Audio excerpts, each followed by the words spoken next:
Before giving treatment ಒಂದು patient ಹೇಳ್ತಾನೆ ನನಗೆ ಆ ಪ್ರಾಬ್ಲಮ್ ಈ ಪ್ರಾಬ್ಲಮ್ ಇದೆ ಅಂತ, ಲೆಟ್ಸ್ ಟೇಕ್ ನೆಕ್ ಪೇನ್ ಇದೆ ಅಂತ ಹೇಳ್ತಾರೆ. ಬಟ್ ನೆಕ್ ಪೇನ್ ಯಾಕೆ ಬಂತು, ಸರ್ವೈಕಲ್ ಸ್ಪಾಂಡಿಲಿಸಿಸ್ ಯಾಕೆ ಬಂತು, where is the root cos?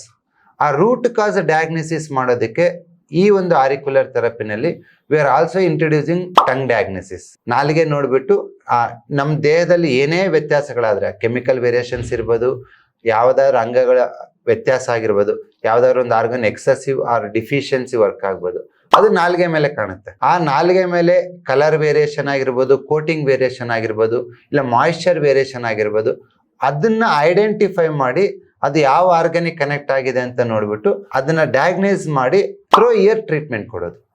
So this one of the rarest combination. ತುಂಬಾ ಜನಕ್ಕೆ ಟಂಗ್ ಡಯಾಗ್ನೋಸಿಸ್ ಮಾಡೋರಿಗೆ ಆರಿಕ್ಯುಲರ್ ಮಾಡ್ತಿರಲ್ಲ, ಆರಿಕ್ಯುಲರ್ ಮಾಡ್ತಿರೋರಿಗೆ ಟಂಗ್ ಡಯಾಗ್ನೋಸಿಸ್ ಗೊತ್ತಿರಲ್ಲ. But first time in India ಅದು ಬಸವ ಅಕಾಡೆಮಿನಲ್ಲಿ we are combining both. Tongue diagnosis ನಾಲಿಗೆ ಮುಖಾಂತರ ಡಯಾಗ್ನೈಸ್ ಮಾಡಿಬಿಟ್ಟು ಕಿವಿನಲ್ಲಿ ಟ್ರೀಟ್ಮೆಂಟ್ ಕೊಡೋದು.